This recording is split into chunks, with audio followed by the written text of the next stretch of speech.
Hello my dear friends, कैसे हैं आप सभी दोस्तों। आज जो इस पार्ट में हमें पढ़ना है, इसमें हमें समझना है पहले इंडस्ट्री को एनालाइज करके, फिर समझना है हमें कंपटीशन को एनालाइज करके। क्वेश्चन दिमाग में ये आना चाहिए कि सर इंडस्ट्री को एनालाइज करना क्यों जरूरी है। जैसा कि आपने चैप्टर 2 में अभी कुछ देर पहले इसी ही चैप्टर के पिछले प्रीवियस जो एडिशंस थे उसमें आपने देखा, पहली चीज़ आपने देखी कि मार्केट में हमारे कंपटीटर्स कौन हैं, उनकी मार्केट पोजीशन क्या है, कस्टमर का क्या ओपिनियन है, वो कॉस्ट को ज़्यादा फॉलो करते हैं कि प्रोडक्ट को ज़्यादा फॉलो करते हैं, इंडस्ट्री में ग्रोथ है या नहीं है, उसमें मार्केट शेयर कितना है। तो ये छोटे छोटे सेगमेंट्स हैं जिन्हें हमें चैप्टर के दौरान समझना होगा। और ये जो टॉपिक है इंडस्ट्री एंड कॉम्पिटिटिव एनालिसिस, इसमें हम ये समझेंगे कंपटीशंस को और इंडस्ट्री को एक साथ कैसे एनालिसिस करना है और इसमें हमें किन किन फैक्टर्स को समझना होता है। फिर इसमें हमें ओवरऑल 7 फैक्टर्स की बात करनी है। सर यहाँ पे ये आप देख सकते हैं 7 फैक्टर्स हैं। क्वेश्चन ये है, क्या ये 7 फैक्टर्स एक साथ पढ़ने हैं? तो आंसर इज नो सर। कभी भी एग्जाम में जो क्वेश्चन आएगा वो कभी भी एक साथ पूरा क्वेश्चन नहीं आता है। मैं मार्क कर सकता हूं, जैसे की सक्सेस फैक्टर आपको पूछ सकता है, ठीक है सर। स्ट्रेटेजिक मूव्स जो है वो आपसे पूछ सकता है। ट्रिगर क्या है सर, ये पूछ सकता है। उसके बाद जो बाकी टॉपिक है वो 3 स्टार वाले हैं, जैसे ये 3 स्टार का टॉपिक है, ये 3 स्टार का टॉपिक है, ओके सर।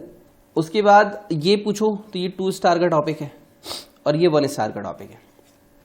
तो एग्जाम में जो मैक्सिमम क्वेश्चन आते हैं वो आते हैं हमारे trigger of industry change, strategic moves of rivals, की कॉम्पिटिटिव सक्सेस फैक्टर्स। मतलब पूरा क्वेश्चन कभी भी आईसीआई आपसे एक बार में नहीं पूछेगा, इसको इंडिविजुअल पार्ट्स में पूछ सकता है, लेकिन हम 100% सिलेबस कवर कर रहे हैं इसलिए हम हर एक पॉइंट को पढ़ते हुए साथ साथ चलेंगे। ओके, सबसे पहला टॉपिक है dominant economic feature of the industry. कि भैया हम जो इंडस्ट्री की बात कर रहे हैं उसका मार्केट साइज क्या है। सर मैं आपसे एग्जांपल लेता हूं और मैं आपको समझाता हूं। जैसे टीचिंग की बात करते एसएससी एग्जाम की। एसएससी एग्जाम में हर साल बहुत सारे बच्चे एग्जाम्पल लेते हैं, तकरीबन मान के चलो कम से कम 50 लाख से 70 लाख जो स्टूडेंट्स हैं वो अप्लाई करते हैं। लाखों में बात कर रहा हूँ सर एसएससी एग्जाम के लिए, वो भी मैं कम ही बता रहा हूँ, ज़्यादा ही होंगे। और अगर मैं बात करूँ सीए में, तो सीए में एग्जाम्पल ले लीजिए, मैक्सिमम 5 लाख लेके चलते हैं जो यहाँ पे फैक्टर है। तो क्वेश्चन ये है कि आपने कहा कि सर मैं टीचिंग पढ़ाना चाहता हूँ। सर टीचिंग में आप क्या अच्छा पढ़ाते हैं? सर मैं टैक्स अच्छा पढ़ाता हूँ। सर टैक्स जो है एसएससी में भी पढ़ाया जाता है, टैक्स जो है सीए में भी पढ़ाया जाता है। अगर जो इनकम टैक्स ऑफिसर बनना चाहते हैं वो एसएससी में इसके दौरान जो है टैक्स पढ़ते हैं, तो आप कौन सा फील्ड चूज करेंगे? तो ये भी हर एक छोटी छोटी बात आपको देखनी पड़ेगी। यहाँ आप जाओगे तो अगर आप यहाँ 10% भी कस्टमर को अट्रैक्ट करते हो, मार्केट सेगमेंट को अट्रैक्ट करते हो, तो आपके पास 5 लाख जो है वो फॉल करता है। अगर यहाँ पे आप 10% लोगों को अट्रैक्ट कर पा रहे हो, यानी आप सिर्फ 50,000 तक रह जाओगे। दोनों का डिफरेंस आपको समझ में आ रहा है? 4,50,000 स्टूडेंट्स से आप फीस रिकवर नहीं कर पाओगे। सर वहाँ फीस कम होती होगी, ऐसा कुछ नहीं है। डिपेंड ये करता है आपका सक्सेस रेट कैसा है, आपकी पढ़ाने की टेक्निक कैसी है, बच्चों को कितनी अंडरस्टैंडिंग आ रही है। फीस देने के लिए कोई भी पेरेंट्स पीछे नहीं हटते, लेकिन अगर उनका बच्चा पास होता है तो डिपेंड यही करता है कि आप कौन सा सेगमेंट चूज कर रहे हो। सर ये तो टीचिंग में आपने बताया, और कुछ बता दो। मोबाइल देख लो, आप लैपटॉप सेगमेंट देख लो। हर सेगमेंट में हमें ये देखना है उसकी मार्केट में कितने बायर्स हैं, मार्केट में साइज क्या है, लोग हैं भी कि नहीं है। मैं चला बेचने, लेकिन अगर बेचने के लिए मैं मार्केट में निकल गया, लेकिन मुझे यही नहीं पता है कि मुझे किन लोगों को बेचना है और वहां लोग खरीदने वाले हैं भी या नहीं, तो मेरे सेल करने का कोई फायदा नहीं रहेगा। ओके, बहुत अच्छा एग्जांपल दिया सर आपने। उसके बाद स्कोप क्या है, इंटेंसिटी ऑफ राइवलरी। पहले तो स्कोप देखो। स्कोप सर इसमें ग्रोथ होने की चांसेस है। सर मान लो इसमें अगर 20% भी ग्रोथ होता है, 5 लाख का 20% ओनली 1 लाख होता है, और ये कितना हो जाएगा सर 6 लाख। और वही अगर हम बात करें 50 लाख का अगर 20% ग्रोथ होता है, ठीक है सर, और जिसे आप कहते हो तो मतलब 10 लाख का इंक्रीमेंट आएगा अगर और बच्चे फ्यूचर में इंटरेस्टेड हुए ज्वाइन करने के लिए। 10%, 20%, 30%, जैसा भी आप चूज करो, जैसा भी आप समझो। स्कोप क्या है इसका, फ्यूचर में क्या इसके चांसेस है, ये बढ़ेगा मार्केट या घटेगा मार्केट। उसके बाद इंटेंसिटी ऑफ राइवल की पोजिशनिंग कैसी है, वो मार्केट में क्या चाह रहा है, वो मार्केट में और अपनी प्रोग्रेस को हाई करना चाहता है, वो मार्केट में अपना फीचर और क्रिएट करना चाहता है, सेगमेंट को और अट्रैक्ट करना चाहता है, वो कैसा काम कर रहा है। उसके बाद मार्केट का ग्रोथ रेट कैसा है, ठीक है। उसके बाद है टाइप ऑफ डिस्ट्रीब्यूशन चैनल। अगर हमें अपना प्रोडक्ट बना लिया हमने, तो हम बच्चों तक कैसे पहुंचाएंगे उसे, हमारा जो कस्टमर सेगमेंट है उस तक कहां से कैसे पहुंचाएंगे। Weather a firm can achieve economic of scale.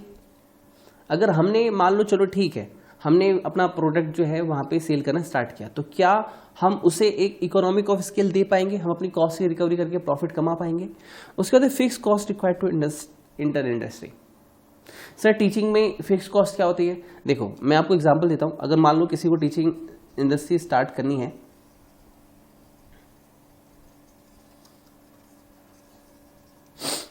Teaching में अगर मान लो किसी को आना है, तो क्या क्या चाहिए होता है। लेट्स सपोज मेरे पास क्या है, तो अगर आप मेरे से बात करो तो मेरा सर 10 लाख का सेटअप है। क्या इनिशियली ये चाहिए? नहीं चाहिए। इनिशियली आप एक बोर्ड ले लो नॉर्मल, उस पर भी लिख के पढ़ाओगे तो हो जाएगा। कैमरा एक ले लो, फोन लगा लो, जैसे जैसे इक्विपमेंट आपकी जैसे जैसे आपकी ग्रोथ हो जाएगी आप इक्विपमेंट लगाना। लेकिन नॉर्मली 10 लाख का सेटअप लगता है। और अगर आपने जमीन खरीद के फ्लोर्स बनाए, तो अगर आपने जमीन खरीदी तो जमीन की कॉस्ट 20 लाख, 30 लाख, 50 लाख, करोड़, 2 करोड़ जो भी है। उसके बाद कंस्ट्रक्शन की कॉस्ट, ओके मतलब कॉस्ट लगती है। ओके अच्छा, नॉर्मली अगर हमें कुछ नहीं लेना, हमने रेंट पे ले लिया, ठीक है, रेंट कम से कम आप 10,000 रुपये भरेंगे।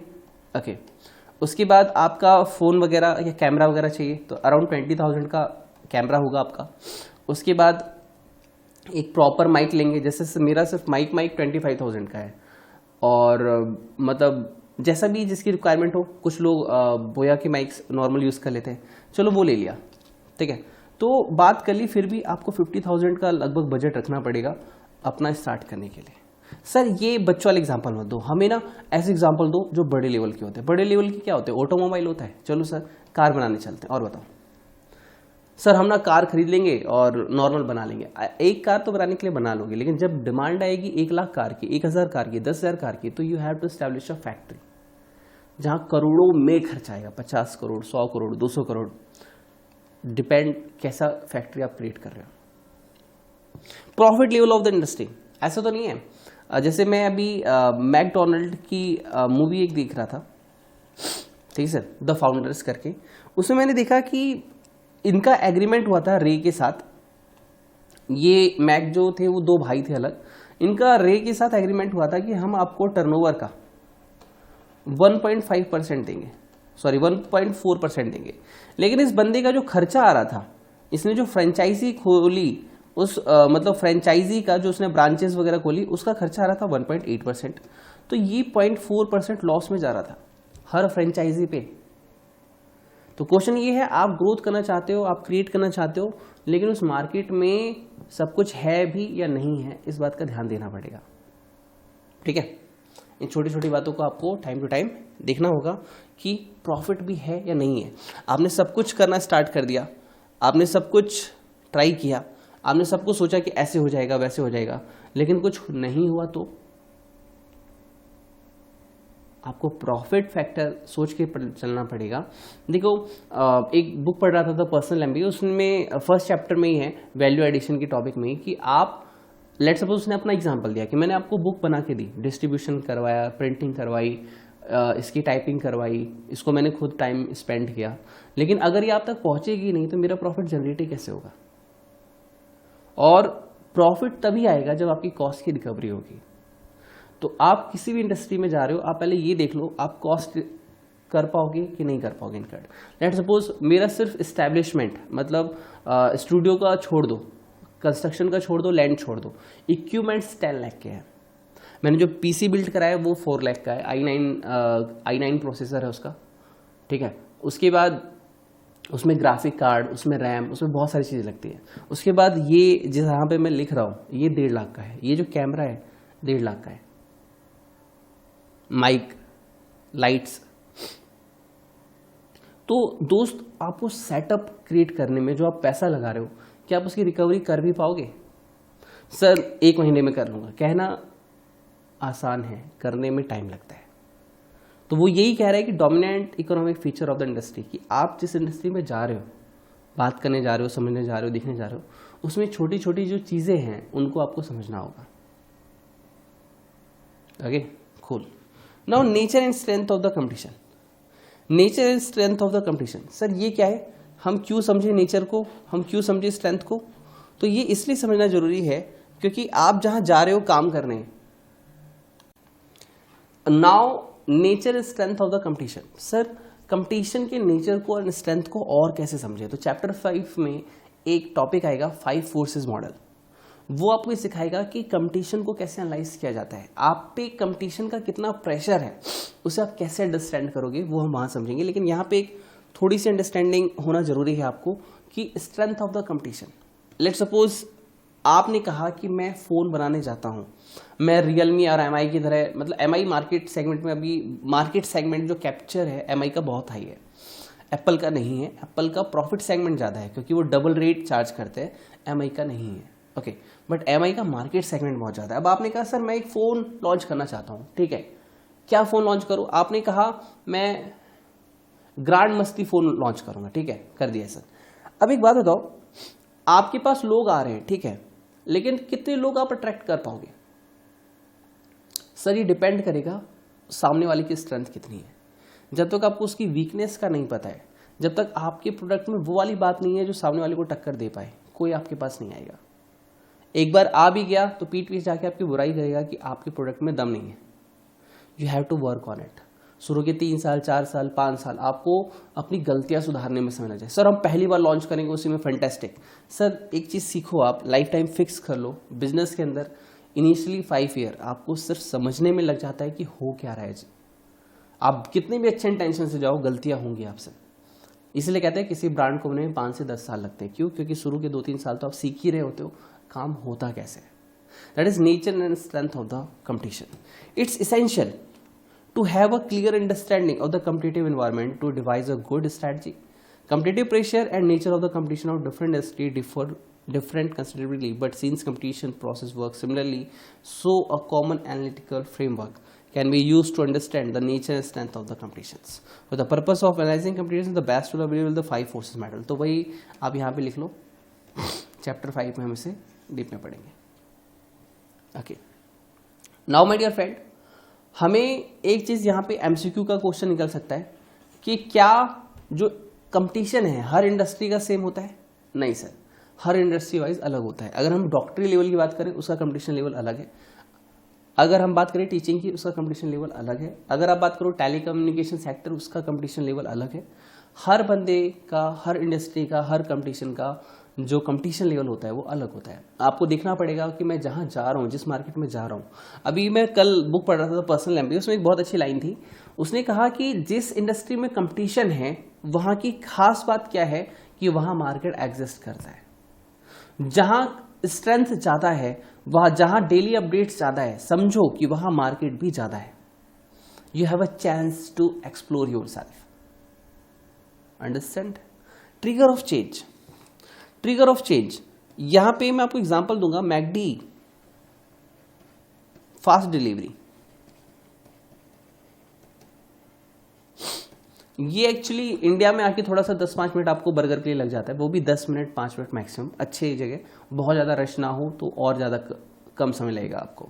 5 मिनट में एक प्रॉपर बर्गर, 5 मिनट 2 मिनट्स जो भी उनका टाइम है। एक्चुअली उन्होंने जब मैकडी बनाया था तो उनका था कि भैया 30 सेकेंड में बर्गर जो है हमें देना है, ठीक है। आपने मूवी देखी हो द फाउंडर्स तो आपको ये समझ में आएगा जो मैं समझाने वाला हूँ। नहीं देखी हो तो देख लेना, बहुत अच्छी मूवी है, you learn lot in your life. देखो सर, उनका कहना ये था कि मैं कहानी हल्की सी सुनाऊंगा आपको ताकि आप लिंक कर पाओ इस टॉपिक से। 2 भाई होते हैं, एक चाहता है हीरो बनना, दूसरा चाहता है पैसा कमाना। दोनों आते हैं, नहीं बन पाते हीरो, ना तो पैसा कमा पाते। फिर दोनों थोड़ा बहुत पैसे इकट्ठा करके अपना एक स्टूडियो खोल लेते हैं कि हम फिल्म बनाएंगे। वहाँ भी प्रॉफिट नहीं हो पाता, कहते हैं फेल हो रहे हैं। तो वो ऐसे ही देख रहे होते तो कहते हैं कि हम लोगों को सर्व क्यों नहीं करते कुछ खाने का सामान। उनका ठीक है बर्गर करते हैं। उनका बर्गर में फिर उन्होंने सोचा कैसे बनाना है, क्या बनाना है। फिर उन्होंने सोचा कि हम ऐसा क्या है जो लोगों से अलग कर सकते हैं। तो उसने कहा हम ये करेंगे कि 30 सेकेंड में बर्गर डिलीवर करेंगे। 30 सेकेंड, बंदा आया, पैसे सबमिट किए, उसको रिसिप्ट मिली, बर्गर हाजिर। तो सबसे बड़ी बात कि उसका जो क्वालिटी सेगमेंट है वो कभी भी चेंज नहीं होना चाहिए। चाहे कोई भी ब्रांच हो, कोई भी फ्रेंचाइजी हो, जो टेस्ट है, जो फ्लेवर है, कभी भी चेंज नहीं होना चाहिए। आप मूवी देखेंगे, मैं भी देख के हैरान था। उसने कहा कि ये जो आपने सेका है टिक्की को, वो 20% आपने ज्यादा सेक दिया है। तो सामने वाले का नहीं नहीं क्रिप्सी अच्छी है, उसने कहा सर आपको नहीं पता चल रहा लेकिन मैं काम कर रहा हूँ, मुझे पता है, जो वहाँ पे चेक कर रहा था इस चीज़ को। This is the perfection. तो बर्गर तो आपके गुप्ता जी, शर्मा जी, अग्रवाल जी, पता नहीं कितने लोग हैं देते होंगे, लेकिन मैकडी वाले बर्गर क्यों फेमस है? क्योंकि वहाँ पे एक आपको स्टेटस सिंबल की फील आती है, yes we are going in a McD. दूसरी चीज़ आप वहाँ की साफ सफाई, डेकोरेशंस। तीसरी चीज़ फास्ट डिलीवरी। उसके बाद जो टेस्ट वो एक बार दे रहे हैं, they producing the same thing again again again again, creating a system. This is called trigger of change. Gupta ji के बर्गर उतने फेमस नहीं है जितने मैकडी वालों के। क्यों? They know how to repeat the work again again again. They know that what quality we have to serve again again and again, and what a feeling we have to give to our customer. They know how to deal again. Gupta ji, Sarva ji, Agarwal जी जो आपको दे रहे हैं burger, उसमें वो आपको status symbol कभी नहीं देंगे, वो आपको फीलिंग नहीं देंगे, टेस्ट अच्छा देंगे, बाकी चीज़ की उम्मीद आप नहीं कर सकते। इसलिए वो 10 रुपये का बर्गर वो 40 रुपये, 50 रुपये, 60 रुपये में आपको सेल करते हैं। ट्रिगर ऑफ चेंज, 30 सेकेंड आपका burger deliver. Okay. Every industry has a lot of factors changing continuously. Industry are characterized by the change with forces firms to respond. Change in industry can be clearly seen in various stages of life cycle of industry. The ordination trigger is different between one to other and is depend on the factors to be avoid those challenges. Okay. अब है कौन कौन से driving force है, वो कौन से forces है जो इफेक्ट डालते हैं। तो सर इसने बोला कि आपको समझना पड़ेगा कुछ ड्राइविंग फोर्सेस के बारे में। ड्राइविंग फोर्स मतलब वो फोर्स जो सामने वाले को देख के लगता है कि हाँ इसके पास कुछ यूनिक है, ठीक है। तो ड्राइविंग फोर्सेस जैसे इंटरनेट, ई कॉमर्स फैसिलिटी। जैसे आपको अगर कुछ बाई करना है तो मेरे पास आने की जरूरत नहीं है। अगर आपने ये बुक बाई भी की होगी तो आपने मेरे पास नहीं आया, आप ऑफिस पे, आपके घर पे बुक आएगी होगी, आपने ऑनलाइन वेबसाइट से डिलीवरी की होगी, मतलब ऑर्डर किया होगा, हमने डिलीवर किया होगा। टेक्नोलॉजी कैसी है? देखो कुछ टेक्नोलॉजी टाइम के साथ ऑब्सोलेट हो जाती है। पहले क्या था, व्हाइट बोर्ड होता था, जैसे हमारी क्लास में हमने भी ब्लैक बोर्ड व्हाइट बोर्ड पे पढ़ा है, टीचर यहाँ पे होते थे, लिखते थे और बोलते थे बच्चों समझ में आया। फिर एक प्रोजेक्टर का चला, यहाँ पे ऐसे लिखते थे और फिर रिफ्लेक्टर प्रोजेक्टर पीछे प्रेजेंट करता था। अब जो टेक्नोलॉजी आई है वो ये आई है कि कैमरा के सामने बैठो, आपके पास टैब होना चाहिए प्रॉपर, आपकी रिकॉर्डिंग होनी चाहिए, आप देख सको कि हाँ गलत हो रहा है सही हो रहा है, उसको एडिट कर सको, कंपाइल कर सको वीडियो को, प्रॉपर वे में आप बच्चों को टीच कर सको, एक अच्छा माइक हो आपके पास, प्रॉपर लाइटिंग हो। तो टेक्नोलॉजी धीरे धीरे बढ़ती है। अब जैसे ये पेड वर्जन नहीं है, मैं आपको ऐसे करा रहा हूँ सेल्फ स्टडी स्टूडेंट के लिए जो सेल्फ स्टडी कर रहे हो। जो पेड वर्जन है उसमें मैं हर चीज़ की वीडियो दिखाता हूँ। जैसे आपने मैकडी का देखा, उसमें हमने स्टीव जॉब्स की मूवी देखी, मैं उसमें बहुत सारी चीज़ें डिस्कस करता हूँ वीडियो के साथ, थोड़ा सा पिक्चर्स के साथ। और ये जो आप देख रहे हो बहुत अच्छा करवा रहा हूँ मैं, लेकिन वो थोड़ा सा यूनिक हो जाता है क्योंकि उसमें हर चीज़ मैं शो करता हूँ, विजुअलाइजेशन जो होता है बहुत ज़्यादा होता है, ठीक है। तो यहाँ पे वो क्या कह रहे हैं, टेक्नोलॉजी क्या यूज़ करते हो। अब आपने देखा कि लॉकडाउन आया था, आपने देखा कोरोना वायरस था, तो उस दौरान आपने सीखा, जाना कि मार्केट में मंदी क्या होती है, मार्केट में अगर सेल ही ना हो तो मार्केट कैसे चलता है। फिर टेक्नोलॉजी का निर्माण हुआ, टिकटॉक हटा, मोज ऐप आया, एजुकेशन इंडस्ट्री में रेवोल्यूशन आ रहा है। अब एजुकेशन इंडस्ट्री जो थी अब पहले की तरह नहीं चल रही। अब टीचर्स ऑनलाइन पढ़ाना अब सीख रहे हैं, जो कि गलत है, बहुत डिले हो चुका है। तकरीबन आप 5 साल पीछे हैं अगर आप अब टीचिंग सीख रहे हैं ऑनलाइन करना। आपको 2014-15 तक ये आना चाहिए था। इसलिए कहते हैं भारत पीछे रह जाता है। क्यों? क्योंकि हमारे टीचर्स जो है वो अपने अंदर चेंज नहीं लाना चाहते। टेक्नोलॉजी को सीखो, ट्रिगर ऑफ चेंज। जो प्राइवेट स्कूल्स जो ये डेवलप कर चुके हैं उनका स्कूल अभी अच्छा चल रहा है, बच्चे पढ़ रहे हैं घर पे। नाउ ग्लोबलाइजेशन, आप अपने प्रोडक्ट को ग्लोबलाइज कर सकते हो कि नहीं। और एक कोई बच्चा, जैसे बच्चे ने कहा सर मैं नेपाल का स्टूडेंट हूँ, मैं बाय करना चाहता हूँ, करिए सर। थोड़ा सा डिलीवरी चार्ज एक्स्ट्रा लगता है क्योंकि वहाँ पे जो प्रोडक्ट मैं आपको 500 की बुक भेज रहा हूँ, अब वहाँ पे वही प्रोडक्ट मान के चलो 1000 रुपये तो डिलीवरी चार्जेस लगता है सर, 1000 रुपये प्लस बुक की कॉस्ट अलग। बट आप डिलीवर कर पाओगे कि नहीं? सर वी कैन डिलीवर, आपको डिलीवरी चार्जेस एक्स्ट्रा पे करना पड़ेगा। Okay, now marketing innovation. अब मार्केट में जैसे मैं देखो अपने दिल की फीलिंग आपको बताता हूँ एज अ स्टूडेंट टीचर, जो मैं फील कर पा रहा हूँ वो मैं आपको बताता हूँ। जैसे अभी क्या हुआ था, मेरे साथ क्या गलती हुई थी, मैंने 16 से अराउंड यूट्यूब चैनल चालू किया। मैंने गलती क्या है कि मैं कभी थंबनेल पे ज़्यादा काम नहीं करता, मैं कभी भी टैगलाइंस पे ज़्यादा काम नहीं करता, मैं कंटेंट पे काम कर रहा था। लेकिन मेरे से गलती क्या हुई कि मैंने अपने आपको मार्केटिंग नहीं की कभी। मार्केटिंग करना सा गलत होता है, नहीं नहीं नहीं नहीं। मार्केटिंग का मतलब ये है कि अपने जो कस्टमर है, अपना जो मार्केट सेगमेंट है, उनके पास ये जानकारी पहुंचाना कि हम ये चीज़ दे रहे हैं, दिस इज मार्केटिंग। बाकी ले ना ले उनका है। रॉन्ग मार्केटिंग क्या होता है कि आप गलत चीज़ को भी सही चीज़ प्रोड्यूस करके बता रहे हो, वो रॉन्ग मार्केटिंग है। जेन्युइन मार्केटिंग मतलब we are delivering a knowledge that we are providing that's it. अब मार्केटिंग के बारे में चैप्टर 6 में बहुत डीप में सीखेंगे। तो मार्केटिंग इनोवेशंस क्या है कि जैसे आप देखो टीचर्स के आजकल थंबनेल बहुत ही एकदम कड़क हीरो टाइप के आते हैं, अलग अलग पोस्चर में, अलग अलग पोज में। और जैसे कवर पेज, टीचर भी आजकल के एजुकेशन सेक्टर भी कवर पेज बहुत ही सुंदर बना के देते हैं, उसमें पिक्चर्स डालते हैं, पहले थ्योरी होती थी बस। तो दिस इज मार्केटिंग इनोवेशंस कि अपने आप को कैसे पहुंचाया जाए। आज के टीचर भी जानते हैं कि गूगल पे अगर जैसे रिजल्ट टाइम में नोटिस करना, सीए का जब भी रिजल्ट आएगा बहुत सारे टीचरों के एड्स आएंगे यूट्यूब पे भी और वैसे भी और मैसेज भी। This is market innovation. अब टीचर भी जानता है मार्केटिंग कैसे करनी है। तो this is trigger of change कि आप ऐसा क्या करोगे कि लोग यहाँ पे है और आप यहाँ पहुँचाओगे। लेकिन अभी मेरी साइड से गलती है जो मैंने फील किया कि मैं मार्केटिंग बिल्कुल नहीं करता, तो ये सीखनी चाहिए। मैं उस पर काम कर रहा हूँ, लेकिन मैं कहता हूँ कि मैं दूसरों से करवाने की जगह खुद पहले एनालाइज करता हूँ चीज़ों को। मैं मार्केटिंग पे कुछ किताबें पढ़ रहा हूँ, कैसे की जाती है, क्या होता है, कैसे कस्टमर को सही इन्फॉर्मेशन दी जाती है, एथिकल कैसे काम करते हैं, उन चीज़ों को लेके। मार्केटिंग इनोवेशंस वो ये बताता है अपने प्रोडक्ट को कस्टमर तक की नॉलेज में कैसे डालोगे आप। Now entry and exist of firms, ये क्या कहता है कि क्या कोई भी आपके जो फील्ड है उसमें आ सकता है, क्या कोई भी जा सकता है। देखो अगर बात करें टीचिंग में, कोई भी आ सकता है, चाहे डिग्री हो ना हो, एज क्या है फ़र्क नहीं पड़ता। क्या कोई भी जा सकता है? जा सकता है। फ़र्क इस बात से पड़ता है इस सेक्टर में, टीचिंग इंडस्ट्री में जो सबसे बड़ा फ़र्क पड़ता है वो ये पड़ता है कि देखो सर, अगर आप 100 बच्चों को पढ़ा रहे हो, तकरीबन 10% तो आप लेके चलो ऐसे बच्चे होंगे जो आपकी बुराई करेंगे। लिटरली हर टीचर के ही आपको बुरा बोलने वाले स्टूडेंट्स मिलेंगे, मेरे भी। मैं भी इस वीडियो सीरीज़ को चला रहा हूँ और ये कंप्लीट होगी 30 सितंबर तक। उसके बाद ये मई 2021 एंड नवंबर 2021 तक अप्लीकेबल है ये सीरीज़, और आगे कोई चेंज नहीं आया तो उसके आगे भी अप्लीकेबल है, कोई दिक्कत नहीं है। आप मुझसे व्हाट्सएप पे कंफर्म कर लेना, मैं बता दूंगा। तो देखो सर, हर टीचर की मैं ये सीरीज़ चला रहा हूँ, मेरे लिए भी पीठ पीछे बोलने वाले बहुत सारे स्टूडेंट हैं, बट 90% बच्चे ऐसे होते हैं जो जेन्युइन होते हैं, जो अच्छा पढ़ते हैं। ठीक है, तो इस टीचिंग इंडस्ट्री में, कोई भी टीचिंग इंडस्ट्री है, चाहे वो एसएससी का हो, कहीं का भी हो, देखो सबसे पहली बात यही आएगी कि बच्चे को समझ में आया या नहीं आया। आपके पास 4 डिग्रियाँ, आपके पास 75 डिग्रियाँ, लेकिन बच्चा ही अगर सेटिस्फाई नहीं है, समझ नहीं पा रहा है, तो आपकी डिग्री सारी फेल है।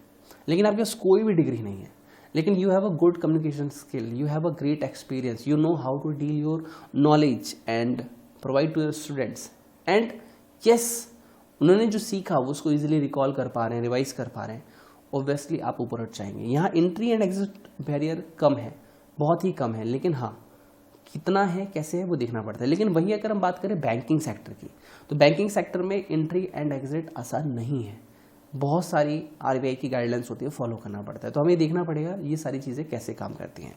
Now 4th point, identifying companies in stronger and the weakest position. ये बहुत ईजी है। ये कहता है ग्रुप मैपिंग करो आप। ग्रुप मैपिंग क्या होता है, लेट्स सपोज एग्जांपल देता हूँ, जैसे ये आई थिंक आपको दिख रहा होगा, ठीक है। तो अगर आपको ना दिख रहा हो तो फोन ऐसे आप देख रहे हो, इसको ऐसे कर लेना, ठीक। तो ये क्या कहता है कि जैसे आप ना मैपिंग करो कि एमआई का सेक्टर क्या है। सर एमआई सबसे हाई सेगमेंट है सर रियलमी और ओप्पो एक पोजीशन पे चल रहा है सर एप्पल सर छोटा है, मार्केट सेगमेंट उसका कम है। मैं किस बेसिस पे स्ट्रॉन्ग और वीक कर रहा हूं, पहले ये भी समझना होगा। क्या मैं मार्केट कैप्चर की, हाँ सर मैं मार्केट कैप्चर की बात कर रहा हूँ, मार्केट किसने कितना कैप्चर कर रखा है। तो एप्पल का मार्केट बहुत कम है, सच है ये, क्योंकि हर कोई 1.5 लाख 1 लाख का फोन एफर्ट नहीं करेगा। तो वो क्या कह रहा है कि जो सिमिलर हैं उनको ग्रुपिंग कर दो। वो कहता है कि quality wise, price wise, range wise, availability wise आप उसको देखो, फिर प्लॉट कर दो फर्म को, multi variable map using these characteristics. आप किस बेसिस पे एमआई को हाई कह रहे हो सर। अगर मैं इसी को अगर प्रॉफिट वाइज करूं, प्रॉफिट, तो सर एप्पल सबसे ऊपर आ जाएगा, याद रखना आप। और ये MI जो है मान के चलो सेकंड कर लेते हैं, Realme को उसके बाद कर लेते हैं। तो वो कह रहा है सबको एक जगह प्लॉट करो। ओके, डिफरेंट कैरेक्टरिस्टिक्स इसके हो सकते हैं। Assign the firm following in the same category, जो सेम कैटेगरी में आता है, जैसे मैंने कहा Realme, Oppo सेम कैटेगरी में आते हैं। Vivo खत्म ही हो रहा है, समझ में आ रहा है, Vivo, Oppo एक कैटेगरी में आ गए, इस तरीके से। उसके बाद draw circle around each strategy, जो भी है उसके अराउंड सर्कल ड्रॉ कर दो। तो ये पूछता है ग्रुप मैपिंग क्या होती है, तो आप इस चीज़ को यहाँ पे बता सकते हो कैसे काम करना है। Fifth, strategic moves of the rival. तो ये क्या बोलता है समझिएगा कि आपको समझना होगा strategic move of the rival, मतलब मेरा जो कंपटीटर्स हैं, जो मेरे जो कंपटीशन में लोग हैं, जो मेरे जो कंपटीटर्स हैं, उन्हें समझने के लिए पहले उन्हें जानो, और जानने के लिए उन्हें देखो। वॉच नो अंडरस्टैंड को पहले समझो कि अगर मुझे उन्हें जानना है तो मुझे उन्हें समझना होगा। सर जानना और समझना दो अलग चीज़ है। यस, आप ये वीडियो देख रहे हो तो आपको पहले पता चला होगा कि विनीत मिश्रा सर पढ़ा रहे हैं, और ये एक फ्री सीरीज है, प्लेलिस्ट है जो सेल्फ स्टडी कर रहे हैं उनके लिए, और वो भी 100% syllabus with full example, with the practical examples, with the question bank मैं आपको डील करके दे रहा हूँ। आपने इसके बारे में पहले नो किया, ठीक है। उसके बाद आपने कुछ जानकारी मिली, अब आप सेटिस्फाई हुए कि अच्छा ठीक है, अब मैं असेंबली क्लासेस नहीं लूंगा, असेंबली प्लेलिस्ट से मैं यहाँ से कर लूंगा। आपने इस चीज़ को नो किया। नाउ इससे पहले आपने वॉच किया होगा, आपने जाके वीडियो प्ले करके देखा होगा, वीडियो प्ले किया होगा पहला, तो आपको समझ में आया होगा कि हाँ ये लेक्चर्स मैं देख सकता हूँ या नहीं देख सकता हूँ, ये लेक्चर्स मेरे मतलब के हैं या नहीं है। वॉच क्या होगा, वॉच देखा, फिर उसके बारे में जानकारी ली। जैसे कुछ बच्चों के मैसेज आते हैं प्लेलिस्ट देखने से पहले, सर ये कंप्लीट होगी ना, कब तक होगी ना, क्या हम कर सकते हैं, हम CMA स्टूडेंट्स हैं, क्या ये हमारे टॉपिक आते हैं। उन्होंने पहले वॉच किया, फिर जानकारी ली, फिर उन्होंने जब कुछ जानकारी ले ली then they understand what is happening, चल क्या रहा है मेरे भाई। ओके, समझना स्टार्ट कर दिया। Now outperform, then you can outperform, then you make your own strategy.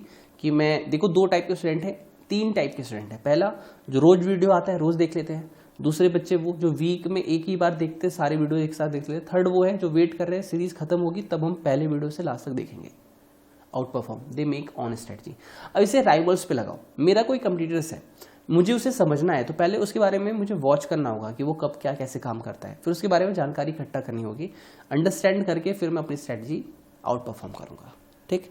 उसके बाद की फैक्टर फॉर कॉम्पिटिटिव सक्सेस। तो कह रहा है कि अगर आपको की फैक्टर्स को समझना है तो आपको कुछ क्वेश्चंस के जवाब देने पड़ेंगे।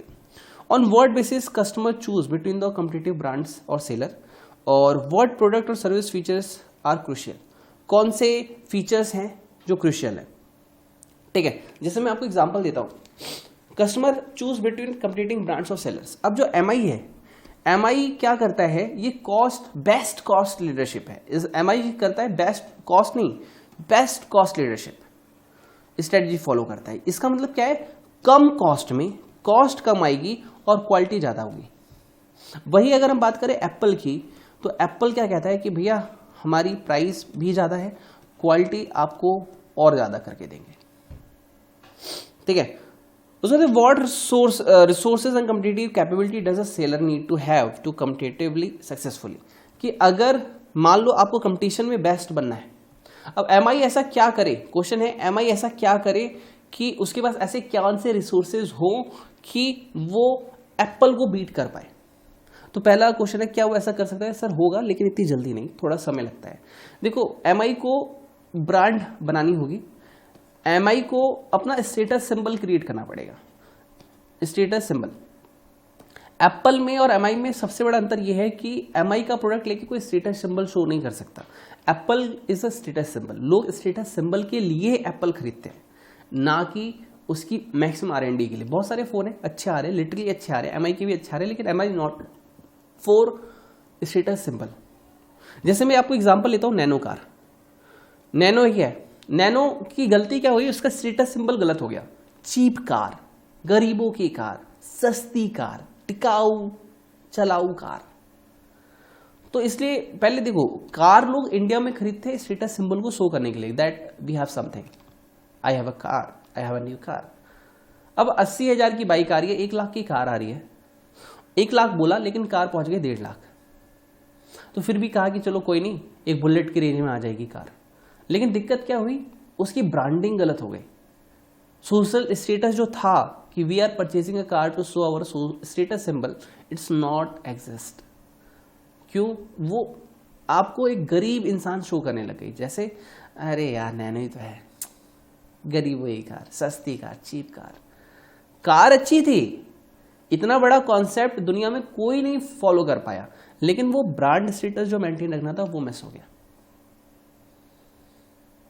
समझ आ रहा है आपको? गुड।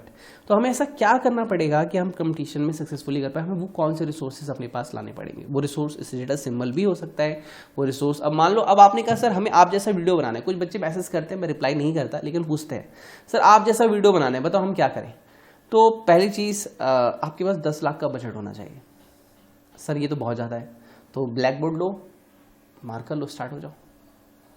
समझ आ रहा है आपको? Good. What does it take for seller to achieve sustainable competitive advantage? What does it take for seller to achieve sustainable competitive advantage? मतलब एक सेलर को ऐसा क्या करना चाहिए कि वो कॉम्पिटिटिव एडवांटेज ले पाए, और वो ऐसा क्या देखे, क्या करे? मेरे से एक दो टीचर पूछते हैं कि सर हमें यूट्यूब चैनल बनाना है और हम बना भी रहे हैं, ग्रोथ नहीं हो रही है, हम ऐसे क्या करें? तो कई बार तो मेरी भी ग्रोथ रुकी हुई रहती है। देखो सबसे पहली चीज़, आप किसी भी सेक्टर में हो, चाहे आप टीचिंग में हो, आप डॉक्टरी में हो, आप लॉयर हो, आप प्रोफेशनल हो, आप सीए हो, आप डॉक्टर हो, कुछ भी, सबसे पहला क्वेश्चन ये है, देखो सच जो है वो मैं बता रहा हूँ, आपका इंटेंशन कैसा है? आपकी अगर इंटेंशन अगर क्लियर होगा ना, तो आपका एक पॉजिटिव ऑरा बनता है। जो भी इंसान आपसे मिलेगा, आपसे बात करेगा, वो एक फीलिंग अटैच करके जाएगा आपके साथ। दूसरी चीज़, आप अपने फायदे से पहले दूसरों का फायदा सोचो। तो ग्रोथ होना ना होना, कम होना, ज़्यादा होना, ये वेरी करेगा टाइम टू टाइम, लेकिन इंटेंशन अच्छा है किसी भी चीज़ को करने का, तो आज नहीं कल आप सक्सेसफुल हो जाओगे। वो चाहे यूट्यूब हो, चाहे वो मार्केट हो, चाहे वो वेबसाइट हो, चाहे आप ब्लॉगिंग कर रहे हो, चाहे आपका R&D हो, आपका कोई प्रोडक्ट हो, आपका मोबाइल हो, आपका ऑटोमोबाइल हो, कुछ भी। सर बहुत काम की बात बताई, थैंक यू। तो ये क्या कहता है की सक्सेस फैक्टर के बारे में? की success affected the ability of the firms to prosper in the market in the industry, it varies from industry to industry. तो सर एक MCQ शायद है, इस बुक में है या मैंने कहीं देखा था, MCQ है या करेक्ट इनकरेक्ट है? क्या ये सबका यूनिनिमस होता है या अलग अलग होता है? सर ये करेक्ट इनकरेक्ट में शायद एक क्वेश्चन है, दोनों में से किसी एक में, कि ये इंडस्ट्री टू इंडस्ट्री वेरी करता है, ये सेम नहीं होता है। Okay, now my dear friend, I have a last topic, that is prospectus and financial attractiveness of the industry. मतलब कि एक इंडस्ट्री में क्यों जाऊं, तो पहले चेक करो उसकी ग्रोथ कैसी है। हर साल ग्रोथ होती है या पहली बार ग्रोथ हुई है, लास्ट टाइम हुई है क्या? Scope and intensity of the rival, I think ये क्वेश्चन हमने ऊपर देखे हैं। उसके बाद कंपटीशन का इफेक्ट क्या पड़ेगा प्रॉफिट मार्जिन। सर कंपटीशन के इफेक्ट को आप समझोगे चैप्टर 5 में, 5 फोर्सेस मॉडल, 5 फोर्सेस मॉडल। मतलब अगर कंपटीशन की वजह से, लेट्स सपोज एग्जांपल लेता हूँ कि जैसे अगर मार्केट में मेरे सामने वाले कंपटीटर्स ने डिस्काउंट कर दिया, तो क्या मुझे भी उसका कंपटीशन समझते हुए डिस्काउंट करना चाहिए? मैं आपको एग्जांपल देता हूँ, बेस्ट एग्जांपल, अमेजोन के ना कुछ डे चलते हैं जिसमें वो सस्ता प्रोडक्ट देता है। तो अमेजोन और फ्लिपकार्ट, मैं पिछले साल चेक कर रहा था एप्पल का लैपटॉप, उसकी प्राइसिंग अभी राइट नाउ तो 75,000 है अभी के लिए, ठीक है। लेकिन वही चीज़ जब ये डे चलते हैं ना, स्पेशल डे, तो मैंने लास्ट टाइम क्या देखा था कि इसने अपना प्राइसिंग 60,000 कर दिया था। इसको compete करने के लिए अमेजोन ने अपना प्राइसिंग 55,000 कर दिया था। दोनों के डे चल रहे हैं, दोनों एक दूसरे की वेबसाइट विजिट कर रहे हैं, जिसने कम किया हम उससे थोड़ा और सस्ता कर देते हैं। तो क्या ऐसा करने से प्रॉफिट कम हुआ होगा? सर हुआ होगा, यही वो समझा रहे हैं। क्या प्रॉफिट पे इफेक्ट पड़ता है कंपटीशन की वजह से? उसके बाद ये क्या कहता है, company can define against industry uncertain और नॉट। जो भी अनसर्टेनिटी आएगी, अनसर्टेनिटी मतलब मोदी जी कल से लॉकडाउन है, मोदी जी कल से GST है, मोदी जी कल से नोटबंदी है, तो क्या जो अनसर्टेनिटी आएगी क्या आप उसमें सर्वाइव कर पाओगे? जैसे मैंने क्या फील किया, मैंने अपने स्टाफ को भी अभी गाइड किया था, जैसे लॉकडाउन आया था, कोरोना वायरस का टाइम आया था, अभी 1-2 साल भारत इफेक्ट रहेगा इससे, ठीक है, ग्रोथ जो है डाउन हो गई सबकी। तो अभी जो समय होता है, ऐसी जो अनसर्टेनिटी वाला समय होता है, इस समय हर ऑर्गेनाइजेशन का काम होता है, चाहे वो किसी भी डॉक्टर हो, टीचर हो, लॉयर हो, कोई भी हो, तो हम लोग का काम क्या होता है, अगर आपको एक परफेक्ट बिजनेसमैन बनना है किसी भी इंडस्ट्री में, तो आप ऐसी अनसर्टेनिटी के बीच में ग्रोथ की बात ना करें, इस समय में आप स्टेबल रहें। अपनी पोजीशनिंग को बरकरार रखें, अपने काम का जो एटीट्यूड है उसको मेंटेन रखें और अपने ऊपर ग्रोथ करें। मतलब मार्केट पेंट्रेशन, मतलब आप अपने प्रोडक्ट को और कैसे निखार सकते हो, कौन से फीचर्स ऐड कर सकते हो, इस पे ध्यान दें। How strongly the trigger of change may impact the profitability of the industry. Trigger of change आपने पढ़ा, उसकी वजह से प्रॉफिट पे क्या इम्पैक्ट पड़ता है ये समझिए, और गवर्नमेंट पॉलिसी का आपके ऊपर क्या इम्पैक्ट पड़ेगा आप ये समझिए। ठीक है, ओके। तो इसी के साथ ये टॉपिक खत्म हुआ। Now in a next part my dear friend, next part थोड़ा सा फास्ट कराऊंगा। ऐसा नहीं कुछ छोड़ के कराऊंगा सब कुछ, लेकिन कुछ थोड़ी सी स्पीड रहेगी। होमवर्क ज़्यादा दूंगा, समझाऊंगा ज़्यादा, होमवर्क भी ज़्यादा, और इस चैप्टर को नेक्स्ट पार्ट में हम खत्म करने वाले हैं। Okay, wish you all the best, God bless you, take care, bye bye. मिलते हैं आपसे नेक्स्ट पार्ट में, इस चैप्टर को फिनिश करेंगे, फिर एक पार्ट और लगाएंगे, फिर क्वेश्चन बैंक करेंगे, then we will move further. Okay, thank you and God bless you.